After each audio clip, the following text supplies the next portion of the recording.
Babe, please reel it in for just 5 minutes. Wait, who is I? Is this me? Is this an author's note? Is there any other person in the world named Lurch? I said Europe. I don't think those ratios clock. That's gotta be a Mel Brooks joke, right? That doesn't make sense. All 3 of these children are unstoppably queer. Hey, it's Hannah. I assume everyone who clicked on this video is here from the other videos. We are reading more of Briar Manor, which is a book that I wrote as a tween for NaNoWriMo. So it's about 3 teenage friends who get into some shenanigans, just in case you didn't see the other videos. They go into a haunted mansion moment. There's some ghost pirate adventures happening. And when we left off, they were exiting the mansion again after finding some secret keys. And they saw a shadow person in the window. So that's very exciting. Let's go. Also, I don't remember writing any of this. This was well over a decade ago. Hey, go away. Go away. Leave. And I have not read ahead, so I'm reading what y'all are reading. We're in this together. Alexis and Saya sat in Alexis's attic, neither of them speaking. Why are they in the attic? Nick had walked well, ran them home, then headed home himself. Alexis's mom went to sleep after she saw they were back, so they went upstairs to avoid waking her. Not that they were making any noise anyway. Alexis had brought her bag and her laptop with them. The 3 keys, the dagger, the picture book, her laptop, and a notebook lay between them. If they saw us, Alexis said slowly, I don't think they would rat us out. After all, to tell on us, they'd have to tell on themselves as well, right? I guess they're talking about the shadow person in the house. Unless they own the house, Saya said, or used to own the house. Boom, boom, boom. It wasn't a ghost, Saya. Alexis opened the book. It was a children's story. The cover was a bit worn, but the colorful pictures inside looked as new as they did hundreds of years ago, she was sure. What? Weird it hasn't mildewed, Saya said. Well, nothing in the house has, Alexis pointed out. It was lived in until about 40 years ago. And nothing can mildew in 40 years. It was lived in this whole time and no one bothered to touch anything in the nursery, Saya asked. I just consistently am going to spell nursery like that, it seems. And no one noticed the paintings? I was thinking about that, Alexis said. The paintings could have been added much later, even by the last owners, or people just never bothered to examine them closely. If you hadn't noticed the cane head, we never would have found the other differences. I guess so, Saya agreed. As for the nursery, Alexis said, maybe they left it alone out of respect or fear, Saya suggested. Alexis rolled her eyes. Let's just work on translating this. Saya looked at the first page. Sink, falcon, quarter. I didn't know you understood French, Alexis said. I don't. I'm trying to pronounce it. Saya handed the book back. That's so funny. Sink, falcon, quat. That's my best guess, Alexis said. You were close, Saya. She typed in the whole first page in her online translator. I'm not even going to try those words. Saya looked at the first picture. It was of 2 girls in pigtails playing with dolls on a stone staircase. Are they supposed to be the twins? She mulled. Oh, how cool, Alexis said. It's like a personalized storybook. She turned back to her laptop. Questionably accurate French to English translation complete. Saya leaned over and read, 5 ways, 4 stones, 3 keys, 2 friends, 1 blade. Okay, then. Blade! That's got to be the dagger they found, right? How exciting. Alexis wrote the translation in her notebook. 5 ways, she said, could mean 5 paths, 5 possible routes to something. 4 stones could be the stones on the keys and the dagger, Saya guessed. 3 keys could be 3 keys, Alexis said flatly. 2 friends, 2 people, the twins, Emily and Margaret, James and his wife. 1 blade could be the dagger. Yeah, Alexis said. But isn't it already counted with the 4 stones? The keys are counted twice, Saya pointed out, unless 4 stones mean something else. You know what's weird, Alexis began? It's been all these years, and a freaking diamond-encrusted dagger still sat there in plain sight. Imagine how much 1 piece of silverware could be worth, and it's all still there. I wonder if I planned out this mystery. Like, I'm saying all of these things, or I wrote these things, but I definitely didn't plan the book. But like all this bullshit, this like riddle, I bet I didn't plan what it means, and I wonder if we follow through on it later. Are you serious? Saya gaped. Well, you're new in town. If you were in school, you would hear the stories. Years after that guy told the police about seeing shadows in the upstairs window, and kids are still talking about it. I know people who won't even walk down that street, missing out on a very lovely paycheck on account of superstitions, Alexis asked. What a shame. I don't believe that Saya would go into the building if she was that scared. Nick's mother seemed oddly unobnoxious when he got home. She sat by herself at the kitchen table. Nick walked slowly and quietly so as to not attract attention to himself. It works with mountain lions, right? What? Nikolai. He grimaced and turned around. She was sitting at the end of the table, the empty chairs on each side making it look like a throne. Oh, that's good.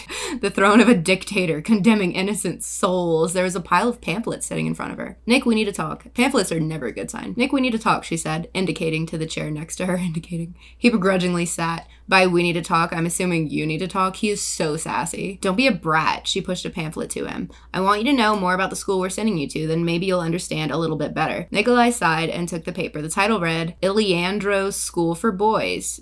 Trachtenell, Ireland? Is that a real place? The picture on the front displayed a group of boys in burgundy uniforms smiling and brandishing foot-tall trophies. That's the debate team, she said. Of course it is. He looked inside. Your teenager will enjoy extracurriculars ranging from political studies to rock climbing. Our strict disciplinary system will turn your unruly child into a well-behaved member of society. Well, Nick said, this sounds lovely. It'll be good for you, Nick, she insisted. This is for you, not for us. Why? I don't know what else to do, she exclaimed. We tried everything else. I don't understand how your brothers turned out the way they did. And you...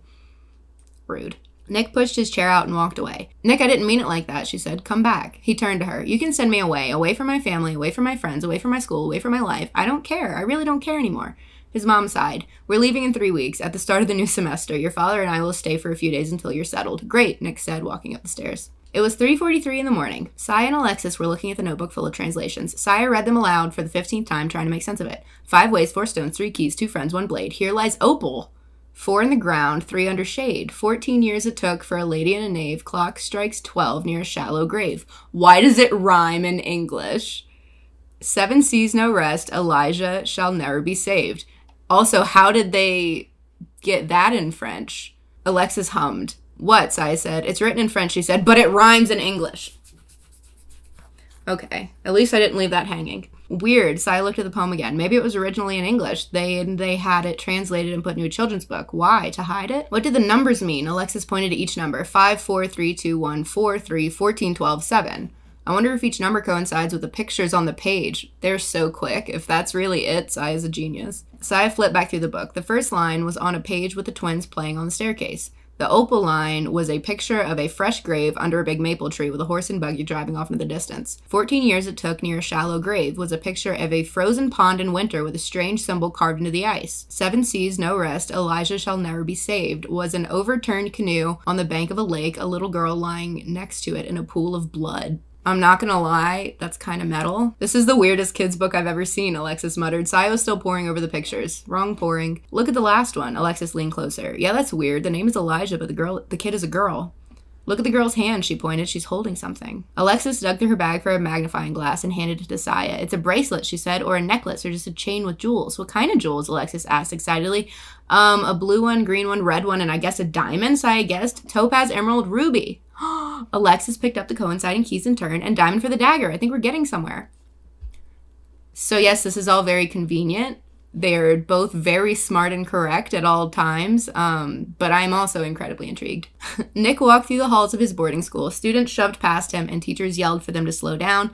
The uniforms all blended into a sea of hideous burgundy. Babe, please learn how to spell burgundy if you're going to keep using it. Nick pushed his way to his next class and collapsed in an empty desk. All right, the teacher said. Quiet down. The class continued milling about. I said quiet. His teacher stood on his chair and kicked over a globe. I had a history professor in college who was just like that, though. The entire class hissed simultaneously and took their seats. They hissed? Nick glanced around at them, bewildered.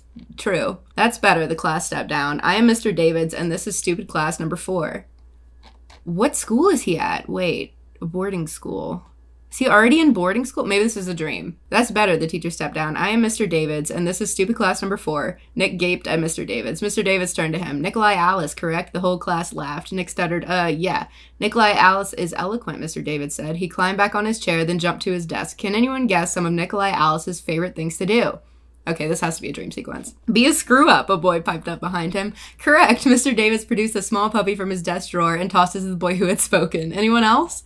Hang out with his only 2 friends, another boy guessed, who are both female, Mr. Davids shouted gleefully, and pretend he's not in love with one of them. Oh, wait! Is there a romance subplot?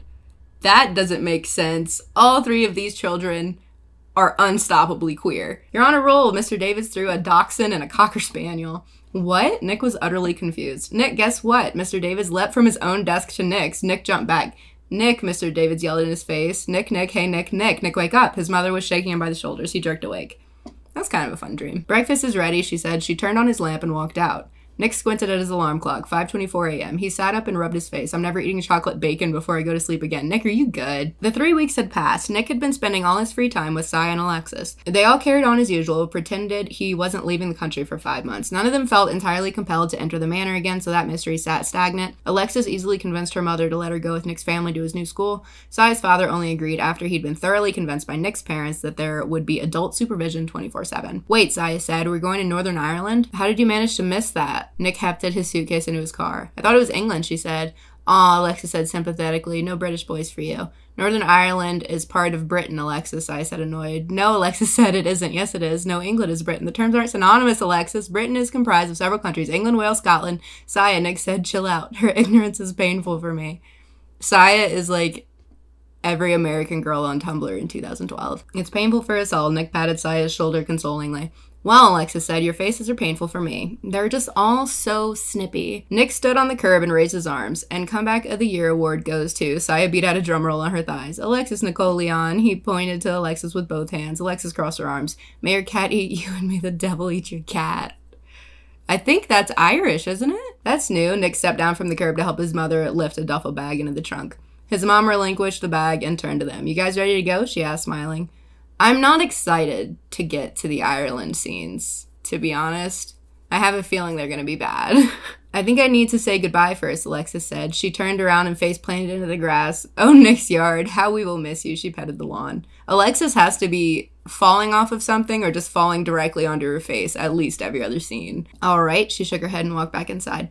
Saya and Nick sat on the curb with Alexis's feet propped between them. This will be my first time on a plane, Saya said. Oh, Alexis said, her voice muffled by the grass. That's a bad omen. You'll be to blame when our plane crashes into a mountain. We could throw her out as soon as there are signs of engine failure, Nick suggested. That could work. Alexis sat up and scooted to them. But should she have a parachute? Nick said. I think the only way to appease the juju beans is to actually kill her.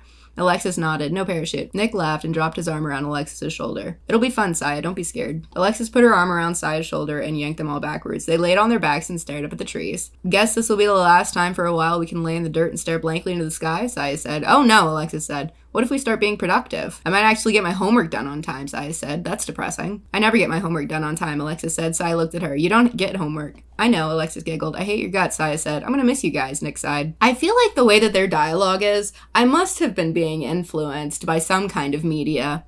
Any ideas? I wrote this in like 2010, 2011. I don't know what was popular at the time. Alexis patted his head. You'll be back before you know it, bro. Yes, I piped in. You'll be having too much fun with Irish girls to miss us much anyway. I would, Nick said, but it's an all-boys school. Unfortunately.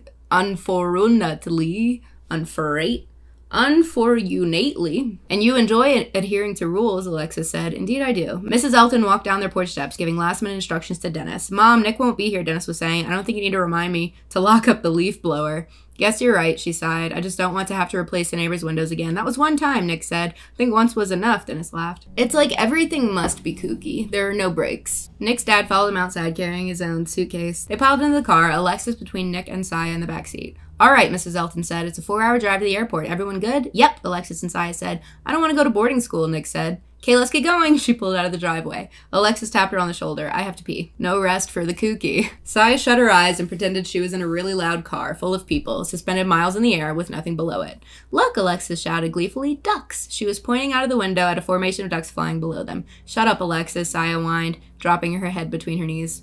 Mrs. Elton turned around to face them from the row of seats in front of theirs. She handed Saya a barf bag. It'll only be a few more hours, Saya. Thanks, Mrs. Elton. Saya accepted the bag, even though she wasn't going to use it. She wasn't sick. She was mentally incapacitated by consummate amounts of fear.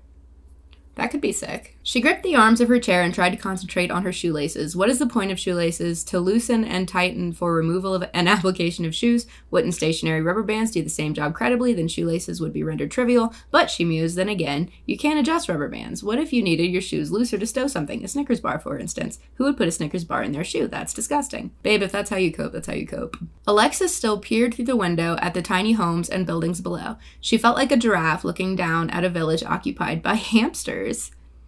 I don't think those ratios clock. Looking at the exact... Had I been on a plane at this point? Yes, I'd been on a plane. Looking at the exact same thing from a different perspective can change everything about it. Haha, just kidding. I just like hamster analogies and giraffe analogies. Wait, who is I? Is this me? Is this an author's note? I just like hamster analogies and giraffe analogies. Giraffe hamster analogies are like crack to me. Don't even get me started on giraffe hamster analogies that don't make any sense. It's like love and puppies and apple pie all mixed into one metaphorical phrase. I'm gonna be honest. Ever since the plane scene started, something has shifted. I don't know what changed. So I think what had happened was I started NaNoWriMo, and then I stopped. And then the last week, my friend told me there was no way I was going to finish it because I'd barely written anything. I think this might be the beginning of him saying that. because I did finish. And I think it's just gonna get wildly unhinged from here on out. We'll see. Also, I think it really reads that we're going for word count here. Nick sat across the aisle from Saya. To his left was an obese mountain of a woman. Okay, if I edit this to let y'all read it in a PDF, I will be removing every disrespectful thing I said about fat people. Take it all back. She had been snoring away for the past 10 minutes. Nick had made a game of seeing how many items he could stack on her face before they fell off. My God. He was attempting to balance a magazine on top of a bag of peanuts, which was already a stretch. The turbulence finished it off and everything tumbled into the lady's lap. She snorted awake. Nick quickly laid his head back and pretended to be asleep. Nick is a public nuisance. Mr. Elton had on his noise-canceling headphones. His wife didn't realize and continued talking. It was okay. She never paused for an answer anyway. He may only need it for the semester, Mrs. Elton said. Who knows? He may be straightened out in a couple of months. This is just temporary. Wow. Alexis gaped up at the school. A painfully plain building, 6 stories high. No one was in the yard, though it was massive. A 12-foot fence ran the length of the yard, both sides meeting up to a gate directly in front of them. Barbed wire curled atop, and signs warned of electrical shock. A large sign hung above their heads, Alejandro School for Boys. Alejandro Penitentiary for Boys, I read. Good try spelling that word. You did miss. That looks terrifying, Alexis said. No, Mrs. Elton said. It looks effective. My God. Nick rolled his eyes. Mrs. Elton rang the intercom. A burst of static sounded, then a bored female voice. State your business. The Elton family, here to escort Nikolai Elton to his room, she answered. 1 moment, please, the voice droned. It quieted for a moment, then static announced she had returned. An attendant will be with you shortly. Please stand by. Irish accent, Alexis squealed. An attendant, Saya asked, like a butler. I'm glad that most of the embarrassing things are contained to Alexis. An attendant, Saya asked, like a butler? Like an armed officer, Nick supplied. Oh, Nick, his mother scoffed. Don't be so dramatic. Nick and Saya sat on a suitcase. Saya laid down in the grass. Why? Nick asked her. It's my goal to lay on the ground in every country, Alexis said. That's cute. She's right. Admirable life ambitions from Alexis, Saya said. Don't make fun of her. She's right. A short buzzer sounded from far away. A man in a suit walked out of the school building and started towards them. This must be the attendant, Mrs. Elton said. Nick, stand up. Nick stood and leaned against his mom. She struggled under his weight and shoved him off. Stop it. He looks like Lurch, Saya commented, looking at the man walking towards them from the Addams family. Well, yeah. Is there any other person in the world named Lurch? Alexis jumped up and started walking like Lurch. Saya fell in line behind her. That's gotta be a Mel Brooks joke, right? Elton family? The suit man asked. Everyone jumped. How'd you get here so fast? Alexis whispered to Saya. My name is Marvin. I'm to escort you to the dean's office, he said. His accent wasn't nearly as strong as the lady on the intercom. He must have moved here fairly recently. He punched in a code on the screen attached to the gate. It slid open. Someone will see to your luggage, he said. Please walk this way. Nick's parents dragged him along. Alexis and Saya looked at each other, then continued their Lurch walk behind them. Yeah, it was a Mel Brooks joke. Solved that mystery. The inside of the school wasn't as threatening as the outside had been. The front door opened into a lounge with armchairs and couches in the middle. Arcade games and pool tables sat in the back. Boys in burgundy sat on... Babe, learn how to spell burgundy. Most of them reading or going over notes. They all looked up when the Eltons walked in. Alexis and Saya stumbled in after them. All the boys gasped and stared at them. Saya looked behind to see what they were looking at. When she realized they were staring at her, she slowly stepped behind Alexis. Alexis stepped behind Nick. It's because they're girls. It's an all-boys school. Nick chuckled. This is an all-boys school, he whispered. I wouldn't get too close if I were you. This way, please, Marvin said, walking into the doorway to the left. They followed him into an office. Please be seated. He nodded towards the chairs against a wall. They sat and watched him leave. Well, Nick said, my feelings wouldn't be hurt if you guys changed your minds. Nick, his mom sighed. The door opened, cutting her off. A man dressed as if he just came in from golfing walked in. I'm Dean of Admission, Alexander Fitzpatrick. Alexander McIrish, he said, shaking Mr. and Mrs. Elton's hands in turn. He bowed his head at Alexis and Saya. And this is our new student? He shook Nick's hand, easily pulling him to his feet. He looked him up and down, not letting go of his hand. It's a little tense. You're not going to be any trouble for us, are you, Nick? Nick gulped. No, sir. That's a good boy. He released his hand and Nick hurriedly sat back down. You can call me Mr. McIrish, he said to Nick. Mr. Fitzpatrick walked to his desk and collapsed in his chair, making it spin in a circle. Okay, he scooted up to his desk and looked through papers scattered across it. Alexis heard him mumble something about disorganized. Ah, he pulled a sheet of paper from a pile under the receipts. The Eltons. He read silently for a minute. Alexis and Saya initiated a thumb war because why wouldn't they? Why wouldn't they? All right, Mr. Fitzpatrick cleared his throat. Nick, I'm going to talk with you later, but for now I need to have a discussion with your parents. He pressed a button on the intercom. Marvin, please escort the young man and ladies to their quarters. Marvin immediately appeared in the doorway. He motioned for them to follow. Alexis glanced at Mrs. Elton. She nodded and shooed them. Saya shrugged and pulled Alexis along with her. Nick trudged after them. Marvin shut the door behind them. You may explore the grounds if you'd like. I've had your luggage sent to your rooms. There is no hurry. Is it weird that they all just get to, stay on campus? They nodded and Marvin disappeared into another room. Alexis cleared her throat and glanced around. Most of the boys had cleared the room, but one loitered about. He was dressed in the burgundy... Hey! We did it! He was dressed in the burgundy uniform all the other boys wore. His blonde hair was cropped short and he had blue-gray eyes. He walked up to them. Hi, he said, extending a hand to Nick. I'm Finn Von Fa. That's not Irish. German accent, Alexis whispered to Saya with a grin. Nick replied. This is Saya and Alexis. Finn bowed his head. Finn is Irish though, isn't it? I said, Europe. Finn bowed his head towards them. Are you not allowed to shake hands with females here? Saya said, exasperated. She's right. Don't mind her, Alexis curtsied. She's a feminist. I really made Alexis as absolutely backwoods as possible, huh? Finn laughed. It's just part of our etiquette program. That's not it, but close.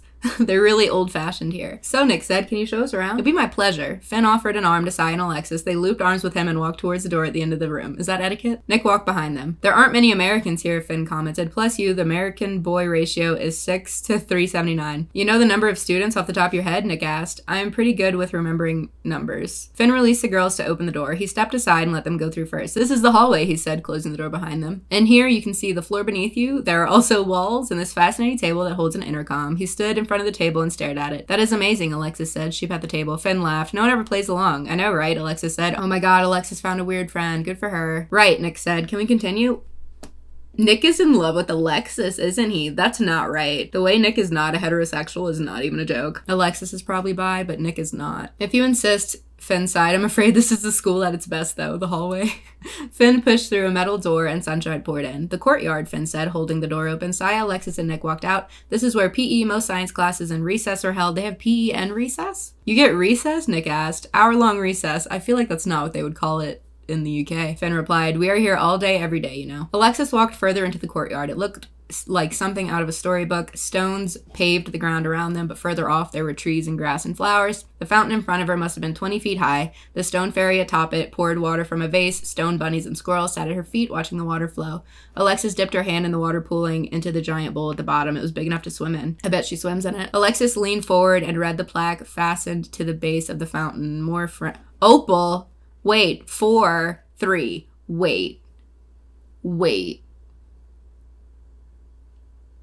Alexis glanced back to ask Nick what it meant, but they had already moved to the other end of the courtyard. Alexis dug a small pad of paper and a pen from her jacket pocket and scribbled down the encryption so she could ask him later. She shoved it back in her jacket and ran after him.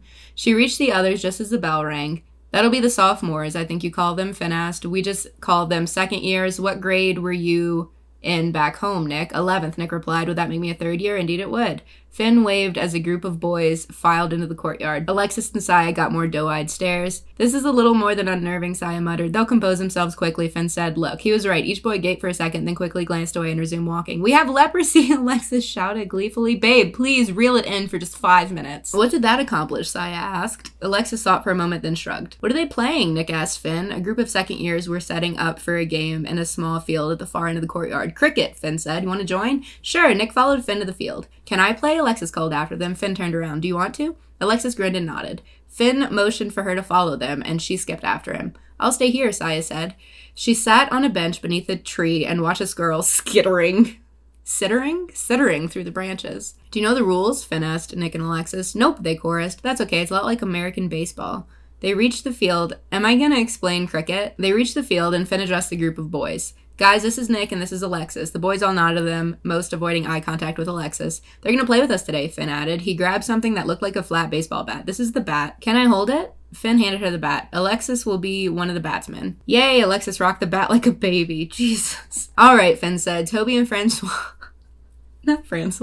you're bowlers. Nick, you and I will be wicket keepers. Caleb, you want to be the second batsman? Everyone else can be fielders. Finn turned to Alexis and Nick. We'll just start playing. You'll catch on. Toby gave Nick a helmet and pads, then showed him where he should crouch to catch the ball, kind of like a catcher in baseball, Nick asked. When it's like baseball? Toby shrugged. I guess so. Everyone else ran to their places. Finn showed Alexis where to stand to hit the ball, then crouched behind the wicket. The wicket was comprised of 3 sticks stabbed into the ground with bails resting on top of the sticks. Balls? Francois took his spot next to the side of Alexis. Okay, Alexis, Finn said. We're just really going to learn about cricket right now, aren't we? Toby's going to bowl the ball at us. His goal is to knock the balls from the bails from the wicket? What the fuck is a bail? I'll assume it's supposed to say ball. Yep, Alexis gave a practice swing with her bat. Okay, we're ready, Finn called. Toby ran a few steps, reared back like a ballerina, and beamed the ball towards Alexis. She shrieked and swung the ball. The ball slammed into her bat and flew off to the side, bouncing against a tree, then rolling harmlessly to a stop. Everyone clapped.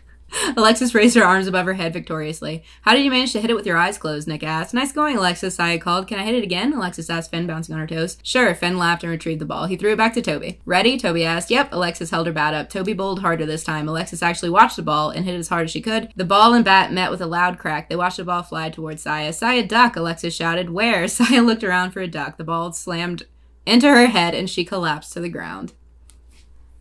Well, I think we're gonna stop there. What did you think? Are you excited? Do you have any predictions? Because I don't. I like that they arrived at Ireland and like 10 minutes later, Alexis finds a piece of one of the clues. I have been and always will be a very minimalist writer. We do not need to be immersed. We just need the plot points. If you want me to read the rest, let me know in a comment, like the video, share it if you want to. If you hate it, you can also let me know. Any comments help the algorithm. I will cry and it won't be your fault. But thank you for watching and thank you to my patrons for sponsoring this video. You can find all of my books and my classes and my Patreon and everything else linked in the description. And if you want to support me or the channel, you can go ahead and check that out. And I'll see you next week.